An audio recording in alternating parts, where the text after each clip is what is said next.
Good evening है। आइए हम लोग सर बेंट स्क्राइबर के बारे में पढ़े थे पिछले क्लास में। हम लोगों ने बेंट स्क्राइबर के बारे में पढ़ा था कि इसका एक सिरा नुकीला होता है, दूसरा सिरा 90 डिग्री के कोण पर नुकीला होता है। उसके बाद हम लोगों ने पढ़ा था कि ये जो मुड़े हुए सिरे का प्रयोग छोटे माप की लाइन लगाने जैसे 1 mm या 1.5 mm इत्यादि बेलनाकार खोखले जॉब के अंदर घुसकर सर अगर हमको लाइनिंग करनी होती है तो हम लोग इसका उपयोग करते हैं। यहां तक हम लोगों ने पिछले क्लास में पढ़ा था। अब हम लोग यहां से पढ़ेंगे एडजस्टेबल स्लीव स्क्राइबर के बारे में। ये एडजस्टेबल स्लीव स्क्राइबर क्या है सर, गौर फरमाइएगा। एडजस्टेबल स्लीव स्क्राइबर की अगर हम बात करें, नामे है इसका एडजस्टेबल। एडजस्टेबल का मतलब हुआ ये जो है यहां पर ये देख रहे हो, ये यही सर इसी से चिन्ह लगाते हैं हम लोग। ये एडजस्टेबल स्लीव स्क्राइबर की अगर हम बात करें, देखिए ये जो एडजस्टेबल स्लीव स्क्राइबर है इसमें ये जो स्लीव है इसी से हम लोग सर मार्किंग करते हैं। ये इसी को हम स्लीव कहते हैं। इसी स्लीव की सहायता से हम लोग मार्किंग करते हैं। हम लोग मार्किंग एंड मार्किंग टूल पढ़ रहे हैं। प्रणाम, सबको मेरा नमस्कार है। ये जो मार्किंग करने के लिए ये जो आप देख रहे हो यही मार्किंग टूल है। इसी के द्वारा हम लोग ऐसे ऐसे करके मार्किंग करते हैं। ये ऐसे रहता है, इस टाइप का रहता है। इसको ऐसे करके हम लोग मार्किंग कर लेते हैं। ऐसे करके आप जिस पर भी ऐसे कर दोगे वो मार्किंग हो जाएगा। तो इसको एडजस्टेबल स्लीव स्क्राइबर कहते हैं। कहता है इस प्रकार के स्क्राइबर में स्लीव होता है जिसकी बॉडी पर नर्लिंग की हुई होती है। ये जो स्लीव होता है सर इसकी बॉडी पर पूरा यहां से वहां तक नर्लिंग की होती है। नर्लिंग का काम है सर पकड़ने में आसानी प्रदान करना। इसकी पूरी लंबाई में सेंटर होल सुराख बना हुआ होता है जिससे हम लोग एडजस्ट करते हैं, जिससे साधारण स्क्राइबर को लगाया जाता है और कहीं पर भी एडजस्ट करके क्लैंप कर दिया जाता है, बांध दिया जाता है। इसकी लंबाई 200 mm तक होती है। अब देखो कहते हैं इस पर देखो ये गोल सुराख होता है। यही सुराख को हम आगे पीछे करते हैं तो ये जो स्क्राइबर है वो आगे पीछे हो जाता है और जिसके कारण हम एडजस्ट करके इसके साइज को एडजस्ट कर लेते हैं। इसकी लंबाई 200 mm तक मैक्सिमम होती है। इसकी लंबाई मैक्सिमम कितने mm होती है? 200 mm। कुछ खास नहीं है ये। लेकिन जो अगला है आपका ऑफसेट स्क्राइबर, ये थोड़ा सा इंपॉर्टेंट है। इसका नाम है ऑफसेट स्क्राइबर। क्या था सर? स्क्राइबर का काम था चिन्ह देना। देखो ये स्ट्रेट स्क्राइबर था,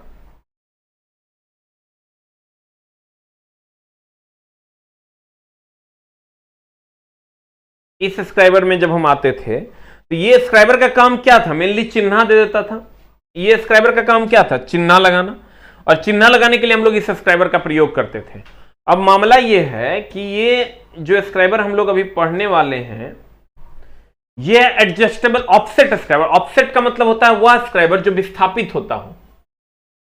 ऑफसेट का मतलब होता है वह स्क्राइबर। सर अभी आपको समझने में थोड़ी सी दिक्कत अगर हो रही होगी तो हम फिर से रिवीजन करेंगे। जब क्वेश्चन डिस्कशन करेंगे तब खुद से पूछेगा कि हमको समझ में आया कि नहीं, क्योंकि सर मात्र 13 से 14 चैप्टर पढ़ के जॉब होता है तो इतना आसान है भी नहीं।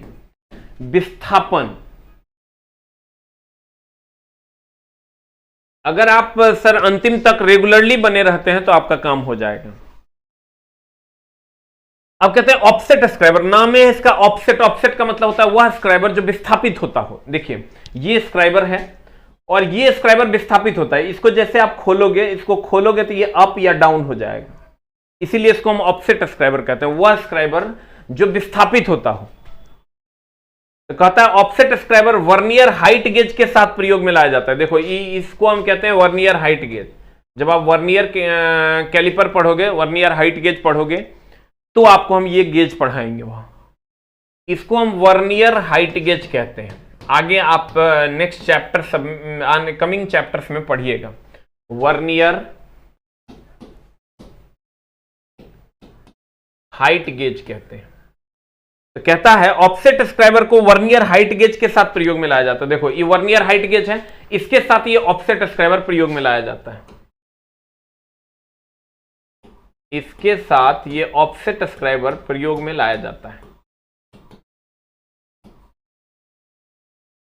कहते हैं ऑफसेट स्क्राइबर को वर्नियर हाइट गेज के साथ प्रयोग में लाया जाता है जिससे शुद्धता में मार्किंग की जा सके। अब इसको जैसे आप इसको ऐसे ऐसे घुमाइएगा, इसको ये वर्कपीस को ऐसे ऐसे घुमाइएगा तो इस पर ऐसे करके ये निशान लगा देगा। ऑफसेट स्क्राइबर की अगर हम बात करें, इस चैप्टर का पीडीएफ ऑलरेडी डाल दिया गया है।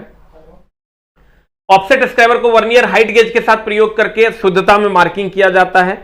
अब सर है डिवाइडर। डिवाइडर तो आप देखे भी होंगे, ये डिवाइडर है आपका, खूब देखे होंगे आप, यूज भी किए होंगे, अगर इंस्ट्रूमेंट बॉक्स आप यूज किए होंगे। सर पीडीएफ कहां मिलेगा, हम बताते हैं सर आपको पीडीएफ कहां मिलेगा। एक टेलीग्राम पे जाइएगा, एसके झा फिटर खोलिएगा, एसके झा फिटर खोलिएगा, वहां पे आपको मिल जाएगा, जिसमें 2050 मेंबर है। इसमें 1000 प्लस मेंबर हैं। आप इसको खोलिएगा, इस पे सर आपको पीडीएफ मिल जाएगा टेलीग्राम पे। प्रीतम जी आपको भी पढ़ना है, गौर फरमाइएगा। ये है डिवाइडर।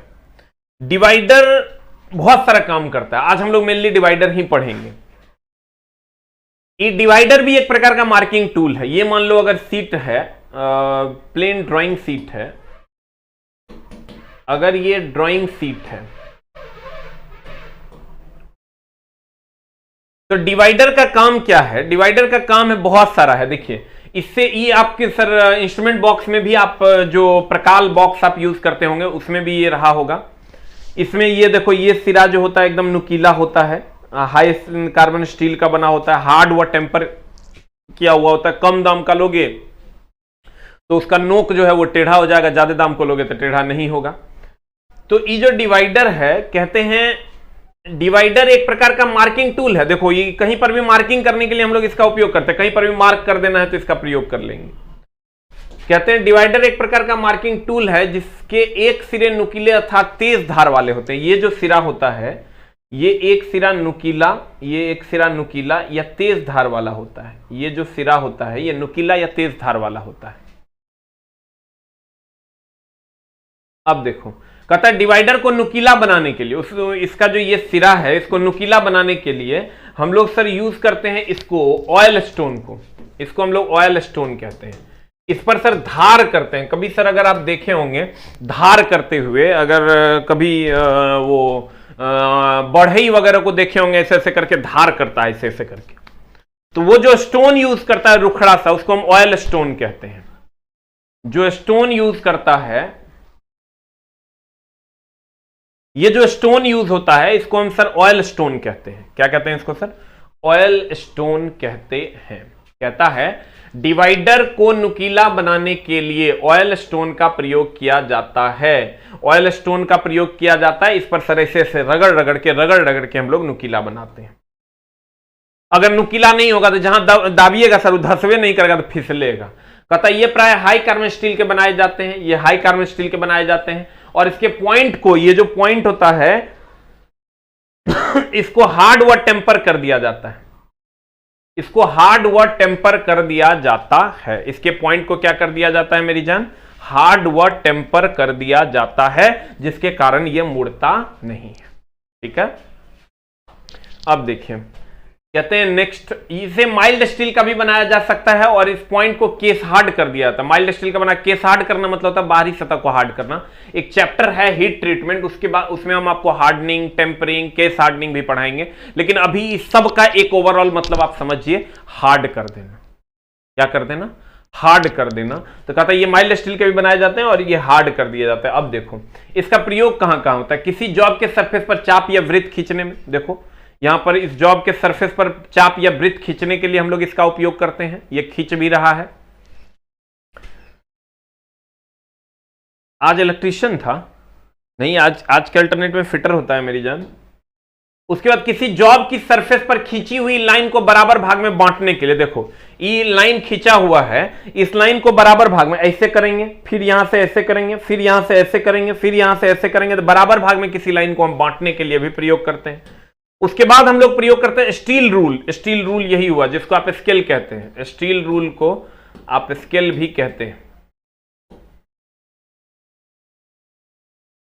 स्टील रूल को आप स्केल कहते हैं। कहता है स्टील रूल से माप को जॉब पर स्थानांतरित करने के लिए, मान लो कि ये जॉब है, ये जॉब या ये वर्कपीस है, ये वर्कपीस पर स्टील रूल के साइज को हम स्थानांतरित करते हैं। मान लो कि यहां से 4 mm ले लिए, यहां 4 mm ले, क्या यहां 4 mm पे ऐसे चिन्ह मार दिए, ऐसे चिन्ह मार दिए, ऐसे चिन्ह मार देंगे तो यहां से स्टील रूल पे साइज ले करके वर्कपीस पर साइज को स्थानांतरित करने के लिए हम लोग इसका प्रयोग करते हैं।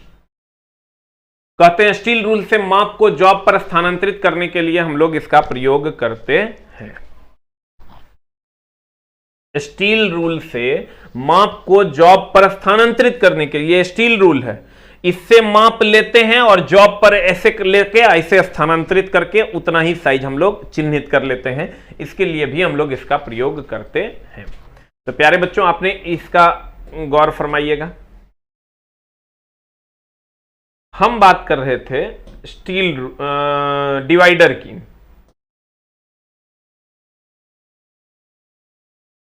देखो ये डिवाइडर है। डिवाइडर की अगर हम बात करें तो डिवाइडर का जो ये वाला सिरा है इसको नुकीला रखा जाता है। नुकीला बनाने के लिए हम लोग ऑयल स्टोन का प्रयोग करते हैं। नुकीला बनाने के लिए हम लोग किसका प्रयोग करते हैं? ऑयल स्टोन का प्रयोग करते हैं और इसको हार्ड व टेम्पर कर दिया जाता है। हार्ड व टेम्पर कर दिया जाता है। इसको हार्ड व क्या कर दिया? टेम्पर कर दिया जाता है और केस हार्डनिंग के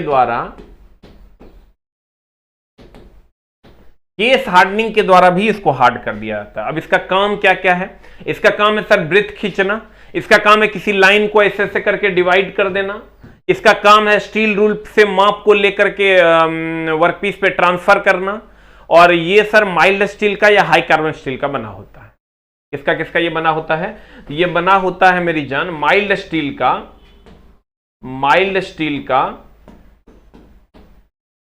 एंड हाई कार्बन स्टील का। माइल्ड स्टील का और हाई कार्बन स्टील का ये बना होता है। किसका बना होता है? माइल्ड स्टील और हाई कार्बन स्टील का।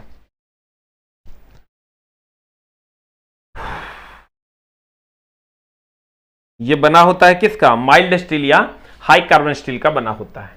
अब सर हम लोग इसमें जो मेनली पढ़ेंगे, कहेंगे ये डिवाइडर नाम है इसका। डिवाइडर ये डिवाइड करता है, दो भाग में ये डिवाइडेड रहता है, इसलिए भी इसको डिवाइडर कहते हैं। ये नुकीला होता है इसका ये वाला सिरा। ऑयल स्टोन पे नोक को बनाते हैं या धार करते हैं। हार्ड व टेम्पर या केस हार्डनिंग द्वारा इसके नुकीले सिरे को हार्ड कर देते हैं। यह माइल्ड स्टील का या हाई कार्बन स्टील का बना होता है। इसका काम क्या क्या है? या तो सर्कल खींचना, या तो किसी भी लाइन को बराबर भाग में बांट देना, या स्टील रूल या स्केल के नाप को वर्कपीस तक ट्रांसफर कर देना। ठीक है, ये इसके कार्य हैं। स्टोन क्या चीज का बना हो? चल रहा है स्टोन है तो क्या चीज का बना होगा? तुम कहेगा लोहा क्या चीज का बना होता है? लोहा का बना होता है। ऑयल स्टोन एक प्रकार का स्टोन है। अब आते हैं ट्रेमल पे। What is trammel? ये है ट्रेमल, देखो नामे है ट्रेमल। ट्रेमल के द्वारा हम लोग इस टाइप के शेप को खींचते हैं। देखो कैसे खींच रहा है, एक बार देखोगे तो अपने समझ में आएगा थोड़ा बहुत। रॉयल स्टोन नहीं होता, ऑयल स्टोन होता है, जो एक प्रकार का स्टोन है। रंजीत जी,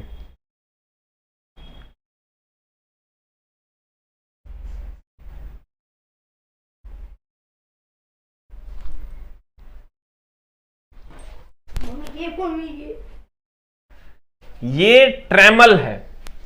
अब गौर से देखिए इसके वर्किंग प्रिंसिपल को। तो ये एक एलिप्स के शेप में खींचता है, इस प्रकार का होता है। देखिए क्या किया, यहां एक पॉइंट को गाड़ दिए। नहीं देखता था इंस्ट्रूमेंट बॉक्स कैसे ऐसे एक पॉइंट को गाड़ के ऐसे ऐसे घुमा देते थे तो सर्किल खिंच जाता था। वैसे ही ये एक पॉइंट को ऐसे सर ये रखे, ऐसे दूसरा पॉइंट से ऐसे करके खींच दिए। इसको हम कहते हैं ट्रेमल। ट्रेमल से मेनली इलिप्स के आकार को खींचा जाता है। ये इलिप्स के आकार को खींचा जाता है। ट्रेमल से कौन सा आकार खींचा जाता है मेरी जान? इलिप्स का आकार खींचा जाता है। अब देखो ट्रेमल में भी क्या होता है, एक सिरे पर ये नुकीला धार होता है जिसको हम यहां लगा देते हैं, और दूसरा सिरा जो नुकीला होता है इससे सर हम लोग मार्किंग कर देते हैं। तो मेनली इससे सर इलिप्स के आकार को खींचा जा सकता है। अब चलते हैं नेक्स्ट पे। इसका प्रयोग बड़े साइज, देखो इसमें सर जो तुम्हारा डिवाइडर था इससे छोटा साइज का वृत्त खिंचाएगा। या इलिप्स खिंचाएगा? इससे सर बड़ा साइज का खिंचाएगा। आप कहिएगा कैसे?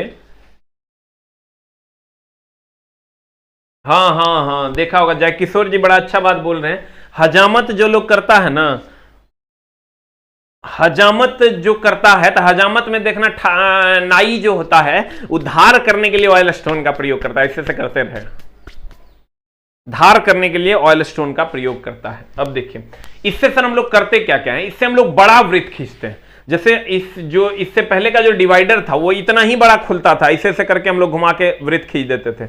लेकिन ये तो बहुत बड़ा है, ये बहुत बड़ा, जितना मन उतना बड़ा सर तुम वृत्त खींच सकता है। इससे हम लोग बड़े वृत्त खींचते हैं। इलिप्स का निर्माण इससे हम कर सकते हैं। कहते हैं इसका प्रयोग प्रायः बड़े साइज के वृत्त चाप मार्किंग करने के लिए किया था। चाप और वृत्त में क्या डिफरेंस है? What is the difference between चाप एंड वृत्त? What is the difference between circle and arc? ये अगर ऐसा होगा तो इसको हम लोग सर्कल कहते हैं। गौर फरमाइएगा मेरी जान, गौर फरमाइएगा। अगर ये ऐसा हुआ तो इसको हम लोग सर्कल कहते हैं। अगर ये ऐसा हुआ तो इसको हम लोग क्या कहते हैं? सर्कल कहते हैं।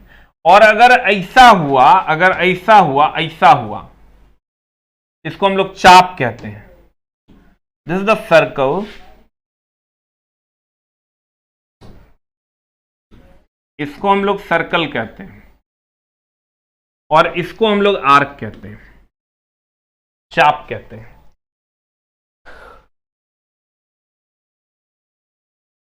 देखिए डिवाइडर इनडायरेक्ट मेजरिंग टूल है सर। हाँ, इनडायरेक्ट मेजरिंग टूल भी है सर। आशुतोष जी वेरी गुड। आगे पढ़ाएंगे डायरेक्ट एंड इनडायरेक्ट। ये सर सर्कल है और ये आर्क है। यही डिफरेंस है सर्कल और आर्क में। कुछ आर्क को मिलाकर सर्कल का निर्माण होता है। तो सर अगर आप ऐसे खींचिएगा, ऐसे खींचिएगा तो ये आर्क बना देगा, ऐसे खींचिएगा इससे तो सर्कल बना देगा। तो इससे हम लोग सर्कल और आर्क दोनों बनाते हैं। कहता है इसका प्रयोग बड़े साइज के वृत्त चाप या मार्किंग करने के लिए किया जाता है।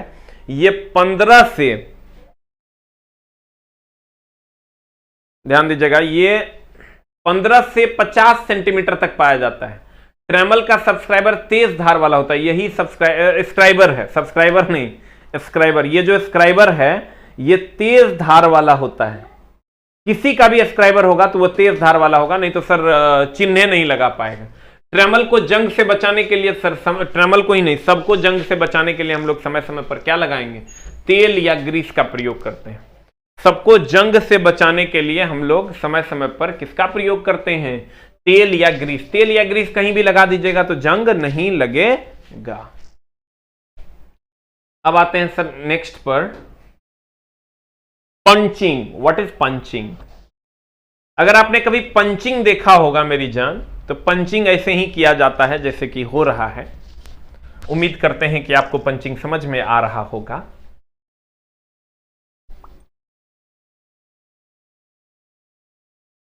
आप फिगर को देखिए, आपको गौर से देखिएगा तो आपको पंचिंग समझ में आया होगा।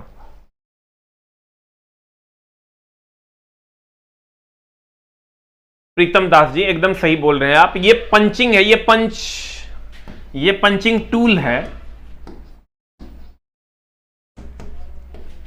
ये पंचिंग टूल है और ये क्रिया जो है ये पंचिंग है। ये पंचिंग, ये पूरी की पूरी क्रिया जो है ये पंचिंग है। ये आपका पंचिंग टूल है और ये पूरी की पूरी क्रिया जो है ये पंचिंग है। तो कहते क्या है कि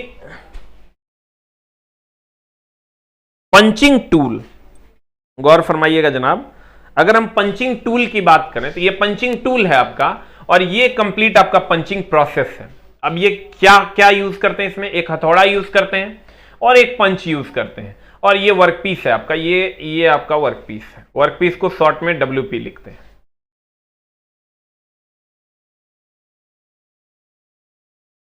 वेरी गुड गौरव जी। गौरव जी का कहना है कि ITI में जब पढ़े थे तो पहली बार पंचिंग देखे थे। पंचिंग तो घर में भी हम लोग यूज करते हैं सर।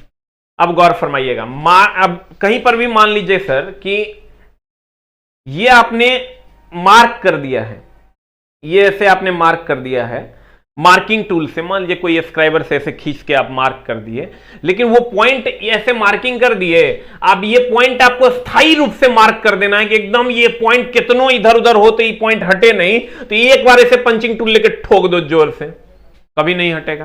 तो ये मार्किंग को स्थायी बनाने के लिए, जैसे ये मार्किंग यहां पर किया हुआ है, ये मार्किंग किया हुआ है ऐसे ऐसे करके, वो मार्किंग ड्राइंग पे किया हुआ है, वर्कपीस पे किया हुआ है, लेकिन उसी को स्थायी बनाने के लिए हम लोग क्या करते हैं मेरी जान, पंचिंग कर देते हैं। पंचिंग कर दीजिएगा ना, पूरा भोकार के चिन्ह हो जाएगा। अब भोकार के चिन्ह ना हो जाएगा तो भैया वो कभी हटेगा नहीं। तो कहते हैं मार्किंग को स्थायी बनाने के लिए, ये जो मार्किंग किया हुआ है ऐसे ऐसे कट्टम कुट्टा कर दिया, आप मार्किंग कर दिया, अब इसको स्थायी बनाना था, इसे करके पंच मार दीजिए एक बार। कहते हैं मार्किंग को स्थायी बनाने के लिए जिस टूल का प्रयोग किया जाता है उसे हम क्या कहते हैं, उसे हम पंच कहते हैं। अब देखिए, मान लीजिए कि आपको ड्रिलिंग करना है, यहां पर मान लीजिए ड्रिलिंग करना है। ड्रिलिंग करने के लिए आप अगर सर ऐसे करके सीधे वर्कपीस पे जाके ड्रिलिंग कीजिएगा ना, करके ड्रिलिंग कीजिएगा, ड्रिल बिट ऐसे ऐसे भागेगा।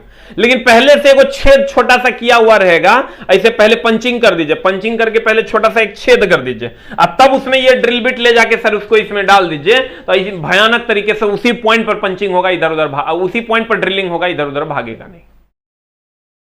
मार्किंग को स्थायी बनाने के लिए पंचिंग किया जाता है। देखिए, अगर मान लीजिए कि यहां हमको ड्रिलिंग करना है, ये ड्रिल बिट है, आपको पता होगा,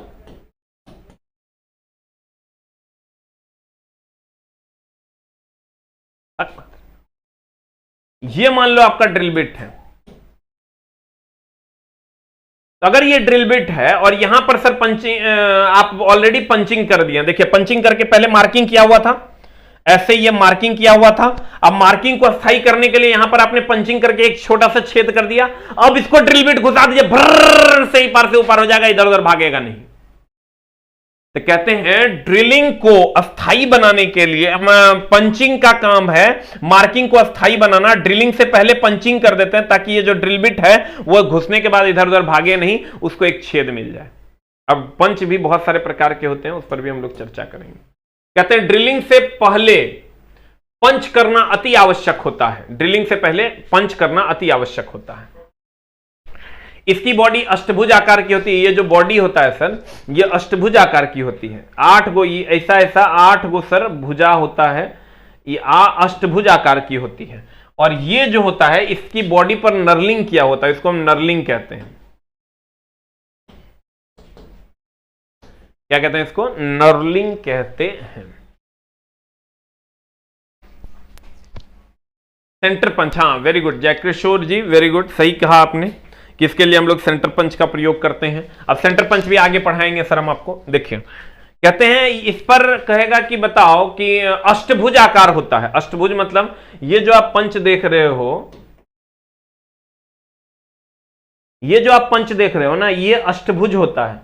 अष्टभुज मतलब 8 गो चौकोर भुजा इस पर बना होता है। इसकी बॉडी अष्टभुज आकार की होती है और उसको बेलनाकार बनाकर नर्लिंग कर दिया जाता है। ये बेलनाकार आकार बनाकर इसको नर्लिंग कर दिया जाता है।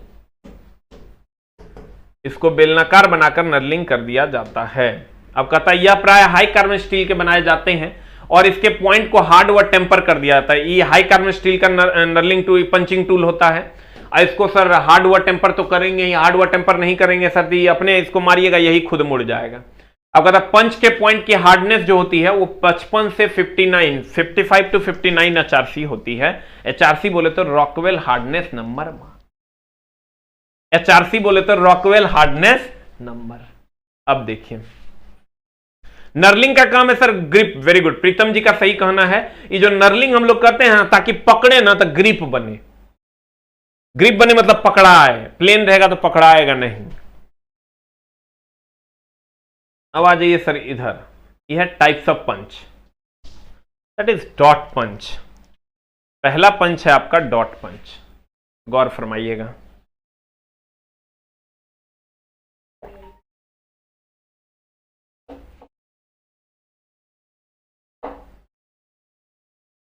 पहला है डॉट पंच। अब डॉट पंच की अगर बात करें सर, तो ये इसको हम पॉइंट एंगल कहते हैं। पहले भी हमने आपको बताया था, इसको हम पॉइंट एंगल कहते हैं और ये पॉइंट एंगल 60 डिग्री होता है।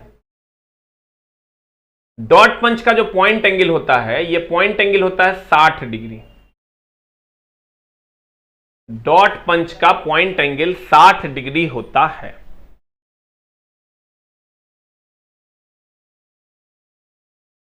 डॉट पंच का जो पॉइंट एंगल होता है वो केवल और केवल 60 डिग्री होता है।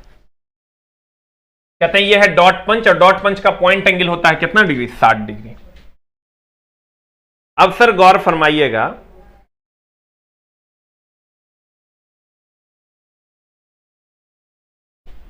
कहता है इस प्रकार के पंच को 60 डिग्री के कोण पर ग्राइंड करके बनाया जाता है। इसका एंगल जो होता है वो 60 डिग्री के कोण पर, ग्राइंडिंग एक टूल है जिसके द्वारा धार करते हैं। देखता है साइकिल पे जाता है कैंची वगैरह में धार करने के लिए, और उसके पास जो टूल होता है उसको ग्राइंडिंग टूल कहते हैं। वैसे वो भी आपको आगे पढ़ाने वाले हैं। सेंटर पंच का 90 डिग्री होता है, डॉट पंच का 60 डिग्री होता है। यही कोण जब 90 डिग्री हो जाएगा मेरी जान, तो वो सेंटर पंच हो जाएगा। इसका प्रयोग मार्किंग के पश्चात लाइनों पर डॉट लगाकर उन्हें स्थायी करने के लिए किया जाता है। देखो ये मार्किंग किए हुए हैं, गौर से देखो, ये मार्किंग किया हुआ है। अब मार्किंग किया हुआ है तो इस लाइन को, ये जो मार्किंग करके हम एगो लाइन क्रॉस किए हुए हैं, तो इस लाइन का जो ये पॉइंट है इसको स्थायी बनाने के लिए हम लोग सर किसका प्रयोग करते हैं? डॉट पंच का प्रयोग करते हैं।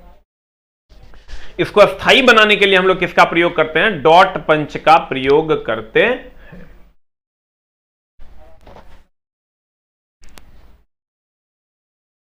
अब है सेंटर पंच। सेंटर पंच का पॉइंट एंगल 90 डिग्री होता है। ये सेंटर पंच का भी काम सर मेनली पंचिंग करना है। कहता है यह कास्ट स्टील का बना होता है। इसका पॉइंट एंगल 90 डिग्री के पर ग्राइंड करके बनाया जाता है। इसका प्रयोग ड्रिल होल करने के लिए तथा पॉइंट की पंचिंग करने, सेंटर पॉइंट की पंचिंग करने के लिए किया जाता है। अब गौर फरमाइएगा, देखिए हमने आपको कहा, क्या कहा हमने प्यारे बच्चों? पंच। एक बार फिर से हम पढ़ाते हैं, फिर चलेंगे आगे। What is punch? Prick punch का 30 डिग्री होता है। अब देखिए जिसका पॉइंट एंगल जितना ज्यादा होगा, अगर ये पॉइंट एंगल ज्यादा है, पॉइंट एंगल अगर ज्यादा है, पॉइंट एंगल अगर ज्यादा है इसका मतलब मोटा होगा। और अगर पॉइंट एंगल कम है, अब अगर ये पॉइंट एंगल कम है तो हम इसको कहेंगे प्रिक, इसका मतलब ये पतला होगा। देखो पॉइंट एंगल ज्यादा है, अगर पॉइंट एंगल यानी 90 डिग्री है तो ये मोटा होगा। अगर पॉइंट एंगल कम है मतलब सर पतला होगा। कम है मतलब पतला होगा, पतला होगा तो 60 डिग्री होगा। अब गौर फरमाइएगा,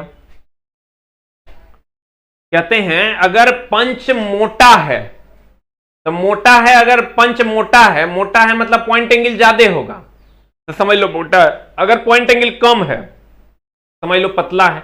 अगर पॉइंट एंगल एकदम में कम है, एकदम ही 30 डिग्री है, तो समझ लो साफे पतला है। ये तो हो गया पॉइंट एंगल।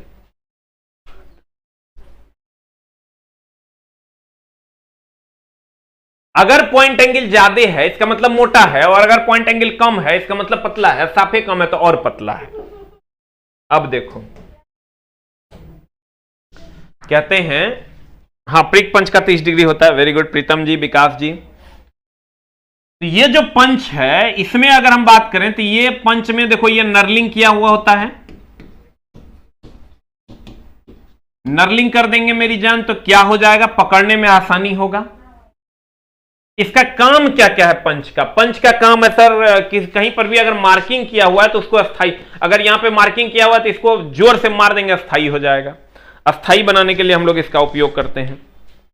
उसके बाद कहीं पर ड्रिलिंग करने से पहले हमको पंचिंग करना है तो उसके लिए हम लोग इसका प्रयोग करते हैं। अगर ड्राइंग को अस्थाई करना है या मार्किंग को अस्थाई करना है, ड्राइंग को अस्थाई करने के लिए हम लोग डॉट पंच का प्रयोग करते हैं, डॉट पंच का प्रयोग करते हैं। और ड्रिलिंग में करने से पहले जो हम लोग सर यूज करते हैं वो हम लोग यूज करते हैं सेंटर पंच। सेंटर पंच का प्रयोग करते हैं। डॉट पंच का पॉइंट एंगल 60 डिग्री होता है और सेंटर पंच का पॉइंट एंगल 90 डिग्री होता है। पंचिंग एक टूल है सर जो हाई कार्बन स्टील का बना होता है, और इसका जो ये पॉइंट होता है इस पॉइंट को हार्ड व टेम्पर कर दिया जाता है। इस पॉइंट को हार्ड व टेम्पर कर दिया जाता है ताकि सर ये मुड़े नहीं। तो पंचिंग का मेनली काम क्या क्या हो गया सर? तो ये मेन काम हो गया पंचिंग का। एक सिरा यहां पर नर्लिंग किया हुआ होता है ताकि ग्रिप पकड़ने में आसानी हो। यहां का पॉइंट एंगल 60 डिग्री होता है फॉर डॉट पंच और 90 डिग्री हो जाता है फॉर सेंटर पंच। डॉट पंच का काम है ड्राइंग को अस्थाई करना, और ड्राइंग में मार्किंग को अस्थाई करना, और ड्रिलिंग से पहले सेंटर पंच का प्रयोग करते हैं। ड्रिलिंग से पहले किसका प्रयोग करते हैं? सेंटर पंच का प्रयोग करते हैं। हाँ हाँ, सही है सही है सही है जय किशोर जी, वेरी गुड। अब आते हैं सर नेक्स्ट में। एक बार हम लोग फिर से रिवीजन करेंगे, तब अगले कक्षा में हम लोग सर आगे बढ़ेंगे। एकदम धीरे धीरे पढ़ेंगे सर, कोई हड़बड़ाने की जरूरत नहीं है। हड़बड़ाइएगा तो बोरा में जाइएगा। कहते हैं यहां से हम लोगों ने पढ़ना शुरू किया था adjustable sleeve scriber. Adjustable sleeve scriber ये एडजस्टेबल होता है, बड़ा बड़ा वृत्त खींचने के लिए हम लोग इसका उपयोग करते हैं। इसमें सर नर्लिंग किया हुआ होता है, एडजस्टेबल छेद होता है जिसके द्वारा हम इसके साइज को एडजस्ट करते हैं। इसके बाद है offset scriber. Offset scriber sir vernier height gauge में, ये वर्नियर हाइट गेज है, इसी में ऑफसेट स्क्राइबर को हम लोग प्रयोग करते हैं। इसके द्वारा अस्थाई मार्किंग या मार्किंग की शुद्धता को बनाने के लिए हम लोग इसका उपयोग करते हैं। फिर है डिवाइडर। डिवाइडर पे धार करने के लिए ऑयल स्टोन का प्रयोग करते हैं। डिवाइडर का काम क्या है सर? किसी लाइन को बांटना, वृत्त खींचना, किसी लाइन को बांटना, वृत्त खींचना, या स्टील रूल की माप को वर्कपीस पर ट्रांसफर करना, ये इसका काम है। ये माइल्ड स्टील का या हाई कार्बन स्टील का बनाया जाता है। इसके नोक को हार्ड व टेम्पर कर दिया जाता है। उसके बाद है सर ये ऑयल स्टोन था ये। उसके बाद हम लोग आते हैं ट्रेमल पर। ट्रेमल का काम है सर दीर्घ वृत्ताकार या वृत्ताकार या चाप के रूप में बड़ा वृत्त खींचने के लिए हम लोग ट्रेमल का उपयोग करते हैं। ट्रेमल में भी सर 15 से 50 सेंटीमीटर तक ये पाया जाता है। स्क्राइबर सबका तेज धार वाला होता है, जंग लगने से बचाने के लिए सब पे तेल या ग्रीस मारते हैं। उसके बाद पंच है। पंच का प्रयोग किस चीज के लिए करते हैं सर? मार्किंग को अस्थायी करने के लिए, या ड्रिलिंग से पहले हम पंचिंग का प्रयोग करते हैं। इसका ये वाला सिरा नर्लिंग किया हुआ होता है ताकि ग्रिप आसानी से बने। इसका डॉट पंच होगा तो 60 डिग्री होगा, और सेंटर पंच होगा तो 90 डिग्री होगा, पॉइंट एंगल। और ये वाला सिरा हार्ड व टेम्पर कर दिया जाता है ताकि ये इसकी हार्डनेस बनी रहे। ठीक है, तो आज की कार्रवाई को हम लोग यहीं तक रखेंगे, बाकी अगली कक्षा में हम लोग पढ़ेंगे। Thank you very much, love you all.